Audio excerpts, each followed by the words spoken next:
উদ্ভিদবিজ্ঞান বিভাগের মাইক্রোবায়োলজি কোর্সের সোয়ান নেক ফ্লাক্স অর্থাৎ লুই পাস্তুরের যে পরীক্ষা আছে সেই পরীক্ষাটি আজকের ভিডিওতে বিস্তারিত বর্ণনা করা হবে। লুই পাস্তুর তার সোয়ান নেক ফ্লাক্স পরীক্ষার মাধ্যমে প্রমাণ করেন অণুজীব অবশ্যই অণুজীব থেকে সৃষ্টি হয়, জড় পদার্থ থেকে স্বতঃস্ফূর্তভাবে সৃষ্টি হয় না। অর্থাৎ একটা অণুজীব সৃষ্টি হওয়ার জন্য অবশ্যই একটা অণুজীবের প্রয়োজন হবে, কোনোভাবেই স্বতঃস্ফূর্তভাবে একটা অণুজীব সৃষ্টি হতে পারবে না। এখন আমরা পরীক্ষার বর্ণনা দেখি। এই পরীক্ষার জন্য আমাদের প্রয়োজন হবে একটা রাজহাঁসের গলার ন্যায় লম্বা, বক্র, সরু গলাযুক্ত বিশেষ ফ্লাক্স। এই ফ্লাক্সটির আকৃতি আমরা চিত্রে দেখতে পাচ্ছি। এই ফ্লাক্সের ভিতরে একটু মাংসের নির্যাস নিতে হবে। এই নির্যাস ভালোভাবে অনেকক্ষণ ফোটাতে হবে। ফোটানোর পর যদি আমরা রেখে দিই তাহলে এই যে ফ্লাক্স আছে এই ফ্লাক্সের সরু যে নল, এই নল দিয়ে বায়ু প্রবেশের সময় প্রান্তের দিকের বক্র অংশে ধূলিকণা বা ব্যাকটেরিয়া আটকে যাবে। এই কারণে এই ফ্লাক্সের ভিতরে কোনো অণুজীব সৃষ্টি হবে না।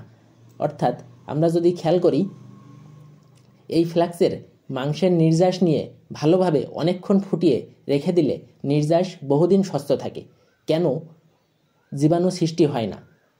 কারণ এরূপ ফ্লাক্সের সরু নল দিয়ে বায়ু প্রবেশের সময় প্রান্তের দিকের যে বক্র অংশ থাকে এই অংশে অণুজীব আটকে যায়, ফলে ফ্লাক্সে অণুজীব প্রবেশ করতে পারে না। অর্থাৎ এর যে নির্যাস সেই নির্যাসটা নির্জীব থাকে এবং স্বতঃস্ফূর্তভাবে কোনো অণুজীবের উদ্ভব ঘটে না।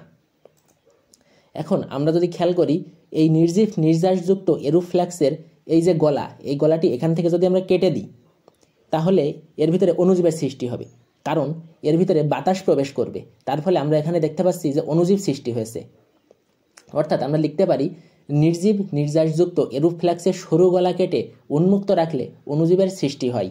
এর কারণ বাতাসের সাথে অণুজীব ফ্লাক্সে ঢুকে বংশবৃদ্ধি করে। অর্থাৎ এই ফাঁকা জায়গা দিয়ে ফ্লাক্সের ভিতরে বাতাসের মাধ্যমে অণুজীব প্রবেশ করবে, যার ফলে এখানে নতুন করে ব্যাকটেরিয়া সৃষ্টি হবে। এখন এই নির্জীব নির্যাসযুক্ত এরূপ ফ্লাক্সকে যদি একদিকে এইভাবে হেলানো হয় বা কাত করা হয় তাহলে এর ভিতরেও নতুনভাবে ব্যাকটেরিয়া সৃষ্টি হবে বা অণুজীব সৃষ্টি হবে। কারণ যখন এই নির্যাস বক্রপ্রান্তে আটকে থাকা অণুজীবের সাথে মিশ্রিত হবে। এখন নির্জীব নির্যাসযুক্ত এরূপ ফ্লাক্সকে কাত করে নির্যাস নলের বক্রপ্রান্ত পর্যন্ত এনে আবার যদি সোজা করে রাখা হয় তাহলে অণুজীব উৎপন্ন হয়, কারণ তখন নির্যাস বক্রপ্রান্তে আটকে থাকা অণুজীবের সাথে মিশ্রিত হয়। অর্থাৎ এই যে আমরা দ্বিতীয় চিত্রে দেখতে পাচ্ছি ফ্লাক্সের মধ্য থেকে নির্যাস যখন একদম সামনে হেলানো অবস্থায় চলে আসছে তখন এখানে যে অণুজীব থাকে সেই অণুজীবগুলো আবার ফ্লাক্সের ভিতরে প্রবেশ করে। অর্থাৎ ফ্লাক্সের নির্যাস যদি আবার অল্পক্ষণ ফুটিয়ে রেখে দেওয়া হয় তাহলে কিন্তু অণুজীব সৃষ্টি হবে। অর্থাৎ যদি বেশি সময় ধরে ফোটানো না হয় বা বেশি তাপমাত্রায় ফোটানো না হয় তাহলে এর ভিতরে যে অণুজীবের স্পোর থাকে সেই স্পোরগুলো বেঁচে থাকে, অর্থাৎ তারা বংশবৃদ্ধি করতে পারে। অর্থাৎ এই পরীক্ষাটি করার জন্য অবশ্যই বেশি সময় ধরে অর্থাৎ ফোটাতে হবে। আমরা লুই পাস্তুরের যে পরীক্ষাটি আছে সেই পরীক্ষাটি সম্পর্কে বিস্তারিত জানতে পারলাম। এখন আমরা যে চিত্রটি দেখতে পাচ্ছি এটাই হচ্ছে একটা সামগ্রিক চিত্র। প্রথম যে লাইন, এই লাইন আমরা দেখতে পাচ্ছি যে কোনো ব্যাকটেরিয়া উৎপাদন হয়নি, কারণ এখানে কোনো ব্যাকটেরিয়া প্রবেশ করতে পারেনি বাইরে থেকে বা কোনো অণুজীব প্রবেশ করতে পারেনি। দ্বিতীয়টা যেহেতু মাঝের যে ফ্লাক্স আছে এই ফ্লাক্সের গলাটি কেটে দেওয়া হয়েছে, অর্থাৎ এখান থেকে বাতাস প্রবেশ করেছে, বাতাসের সাথে অণুজীব প্রবেশ করেছে।